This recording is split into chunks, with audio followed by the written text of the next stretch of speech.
Hi again, everybody. This video is sponsored by Contribution from Anonymous, and here's her story. Hi, Ollie. This is from Anonymous. I just watched your video about getting a video made and the tax issue, so I donated before I send you my story. Love your channel and will be grateful for any insights you have on my story. My mom and dad split up acrimoniously when I was 2 years old, and my older sister was 3 years old. My mom struggled to keep a roof over our heads, and while she was not particularly warm and loving, she took good care of us. As a young child, I noticed that my sister was quite withdrawn in contrast to myself, who enjoyed being with people. She used to hit me and pull me down a lot. By the time I became a teenager, I was able to stand up for myself. We both left home at age 18 and were never great friends. She mostly used to laugh at me, ignore me, or tell me I was an idiot. She was selfish and was never there for me, despite all my many efforts to support her. My sister was always my mom's favorite child. In the last few months, my sister's daughter has gone no contact, being the victim of my sister's violent and controlling behavior all her life. My mom and I only have recently become aware of this. In the last 5 years, my mom has also seen the mask slip, as my sister has shown no interest when my mom has had major surgery 3 times, has gone no contact with her last month, and has now gone no contact with her last month. Because of my sister attacking me 3 years ago, and because of her lies about me, she was telling members of the family that I had been sleeping with her husband for 35 years. What the fuck? They divorced 16 years ago. I stopped having contact with my sister in the last 6 months, but there has been no reaction from her until 2 weeks ago. More later. My dad left the country and went to live overseas when I was 6 years old, and we saw very little of him thereafter. He contributed virtually nothing to our upbringing, and he made us feel bad if he did spend anything on us. When I was 10 years old, he married what can only be described as a narcissist. Me and my sister went to visit them, and she took an instant dislike to my sister, but I was always her favorite. I guess she saw that she can control me. I always got along very well with my dad as we shared the same humor, but the relationship between my sister and my dad is difficult. She always made him feel guilty for leaving his family, whereas I just accepted that it happened. Fast forward to the age of 26, and during a visit, my stepmother became a raging evil bitch and laid into me for about 3 full days while my dad was out of town. It happened after I got a lot of male attention one day. When I said I was leaving on the next flight before Dad returned, she calmed down and made a promise not to upset my dad, and made me promise not to upset my dad and keep the whole episode quiet. I did as she asked, but I never trusted her again, and she has never let me spend time alone with my dad for the last 30 years. She even monitors his emails and phone calls. However, she always counted me as part of her social circle, but from my point of view, I was just keeping my enemy close. I knew without her support, I would never be able to see my dad at all. Looking back, I should have walked away then. Fast forward to the age of 55, my stepmother, now 80, and my dad, now 82, have always had a turbulent relationship, but I was concerned when she told me he had dementia. I couldn't talk to him on the phone because he's partially deaf, and my stepmother always interferes, so I went to visit them for a week last year. I had not seen my dad for 4 years, but during the visit, my stepmother made sure that Dad was too busy fixing up the back apartment to spend any time with me. This happens a lot. On this occasion, I decided it would be the last time I saw Dad, so I wanted time alone. She told me of her plans to have him involuntarily assessed for dementia, and talked about having him put in a home or throwing him out. She also told me that since he had moved into the attic, that the police would understand if she shot him thinking he was a burglar. I was worried about his safety. A couple days before I left, I asked her very politely if it would be okay if me and Dad could go out to lunch together. After all, I had spent every day on my own with her. Suddenly, the raging bitch I had seen before appeared again. My dad tape recorded her, and what she said about me was vile. Doesn't sound like your dad. If your dad's fixing up apartments and tape recording, doesn't sound like he has dementia. She even accused me of having sex with my father. My dad and I spent 2 lovely days hanging out. I figured it would be the last time I saw him. I decided I would never see or speak to her again, and my dad was fine with that. He almost seemed to enjoy the fight over him. A couple months later, when I'm back at home, my dad meets a woman online and decides to take her up on her offer. Take her up. Wait. I'm back a couple months later when I'm back home and my dad meets a woman online and decides to take up her offer of accommodation in another US state without leaving a forwarding address. I was surprised but supported him emotionally and financially because I felt he was in danger. It was at this time that my mother issued her first threat to me, that I will pay the price for tricking her. She tells everyone that I set the whole thing up between my dad and this woman, and that I had sex with my dad, but she hacked into his email and knows the truth. My stepmother tracked him down within a month and then harassed his landlady to such an extent that she lost her job and my dad had to go back to his home state. He stayed with a friend for 4 months, and for a total of 7 months, he went no contact with his wife. I then became the victim of a smear campaign of nasty personal online abuse from her flying monkeys from March this year. I was under a lot of stress because I saw how this landlady lost her job, and I thought she might try to do the same to me and recruit people to harass me like she did the landlady. I reported everything to the police, but it's difficult and expensive to get justice when you're in another country. On the way to court to get a restraining order, something that I had asked him to do to protect both of us, my dad collapsed and ended up in intensive care in the hospital in April. I suspected that one of my stepmother's enablers had drugged him. As he needed surgery, he had no option but to call his wife.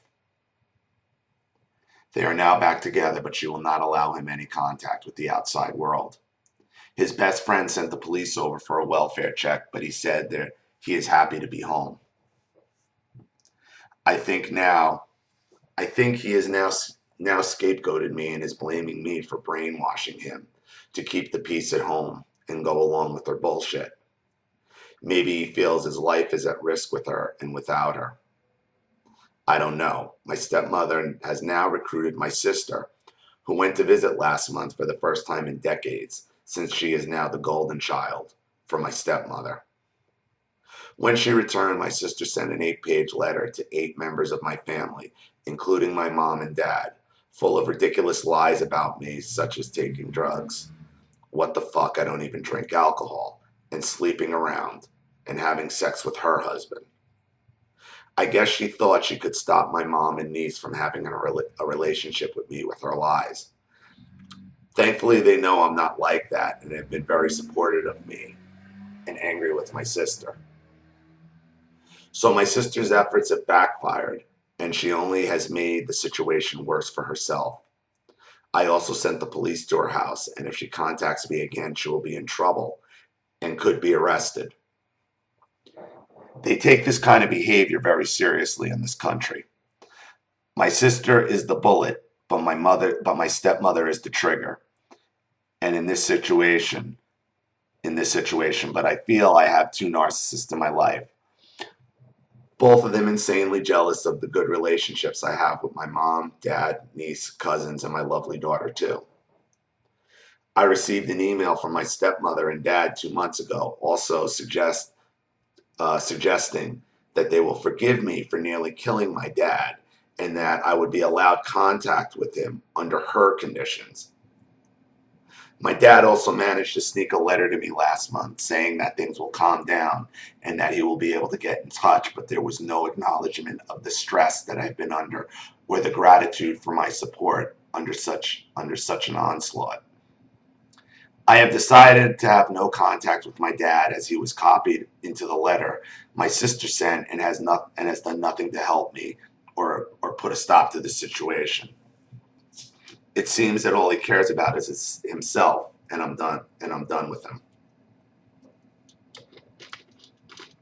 My stepmother has been threatening to publish a book about me to ruin my career and tell the world her crazy stories about this scandal. She posts offensive abuse about me on Facebook every day, although I don't read it. My daughter keeps me up to date in case there is anything I need to know.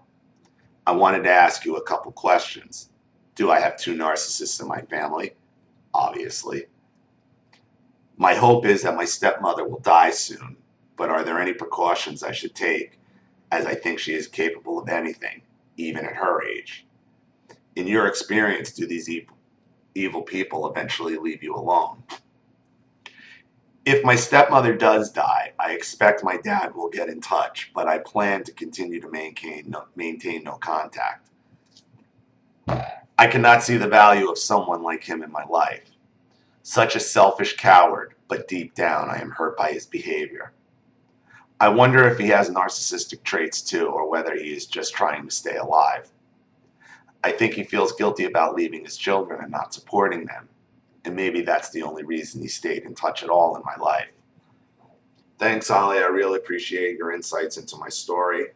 I know it's a long, complicated one, but I've kept it as short as possible. Keep up the good work. Anonymous. It's amazing how the narcissists, the sister and the stepmother, had the same accusations. And I knew as soon as I started reading about the stepmother, I'm like, she's going to accuse her of having sex with her father. Because your stepmother was probably a party girl, looking for fun, looking to keep her youth vicariously through you. You don't know what the hell might be going on with her and your dad. She's obviously hiding something. What it is, well, the sex accusations are a pretty big clue. Remember, she got jealous when you started getting attention from men. So what does that tell you about her? What is her thinking? Same thing with your sister accusing you of an affair with her husband for 35 years. These are women whose total value is put on their vaginas. That's how they think. That's how they think every other woman thinks, and that's why they become so competitive and with the disgusting accusations. Your stepmother's a whore, to put it mildly. So is your sister, probably. And as her own daughter has gotten no contact from her, that's all the proof you really need right there. Now, as far as your stepmother continuing to fuck with you, yeah, she's going to continue. Because she's old and she's getting ready to die, and they're fighting death, and they're just lashing out. And the problem is she has some flying monkeys, mainly your sister, who are feeding into her narcissism. But you've already done the right thing by sending the cops to her house. What you need to do with your stepmother and your father is send not the police to her house, adult welfare services in whatever state they're living. The police are not equipped to handle it. Adult services are. That's how we got my grandmother committed. Actually, that's how I got Virginia committed. They, much like DCS or child services, there's an adult services. Send them the letter your dad said. Send them the history. Tell them what's going on. Let them know what your stepmother told you when your father wasn't around.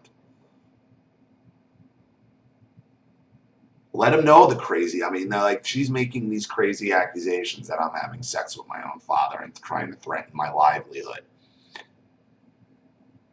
They will send somebody to do a welfare check and watch them spiral. And understand something. The adult welfare services is a lot different than the child welfare services. They don't give a fuck. They will pull you out because,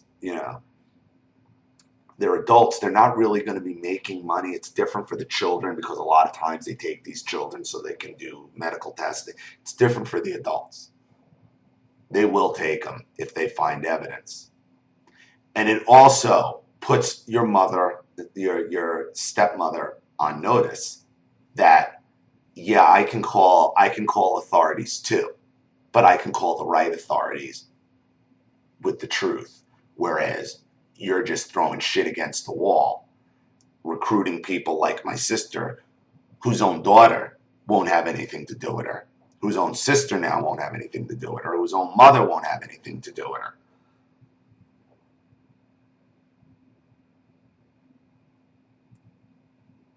I'm sure your father feels guilty. And you don't know what the situation is with the marriage. Who knows? But he has tried to maintain some kind of relationship with you. So I don't know if it was just over the guilt or maybe it was the life situation. Regardless, at this point, he is choosing his own life over his children. Whether you're an adult or not, you should never do that. No parent ever does that. So yeah, I think you're right for keeping him no contact. The most important thing you should do is call adult services on your father and your mother-in-law and your stepmother. That's key to this. You've done what you needed to do to protect yourself from your sister. You've already been in contact with the police, so they kind of have on your end, assuming you're in the UK, you need to call adult services in the US, whatever state they're in. And they will take your call. They will listen. They will take whatever evidence you have, and then they will show up at their house. And they will make an assessment, and then they will leave.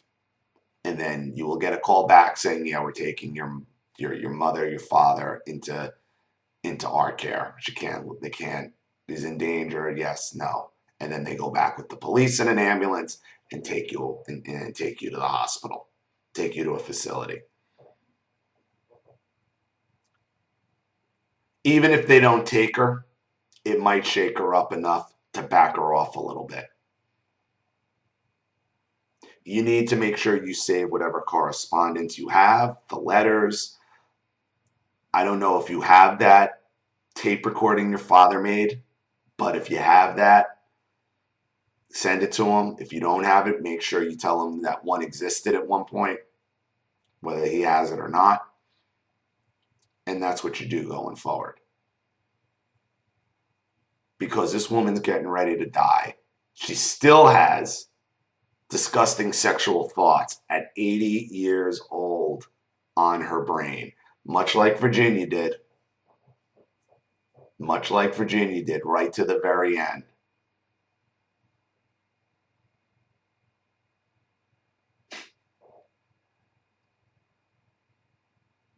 And again, just so you know, you're not alone with these sexual accusations. The whole genesis of calling my father enormous, again, was when we had Virginia being committed after the judge in the mental hospital she was put in, Bergen Pines. They actually have a courtroom in there, said, yeah, boom, she has to go to a full-time facility. And as they were bringing her into the full-time facility, she's like, got my father, I know it's all you, with those jazzy shorts, tricking my daughters with that big dick of yours. And she died like 4 days later. 4 days later. So right to their deathbed, they are going to take this. So that's why it is so important that you call adult services and you keep calling them and make sure every crazy phone call, every correspondence you get. And you got to be able to let adult services know this woman is evil and he is terrified of her. Why else would he have moved out without telling her for 8 months that she had to track him down? Come on. Come on. You need to tell them the whole story, and you need to do it quickly. So I hope that helps. Thank you so much for your contribution. Thank you for your story. I really appreciate it. Thank you to everybody watching. Please leave any advice or opinions in the comment section below. And again, if you want your story read on the channel, you have a topic you'd like me to cover or a narcissist you'd like to expose, you know what to do with the email and the PayPal link in the description box. I'll have the video right back to you. This is Ollie Matthews. Thanks for watching. See you all again soon.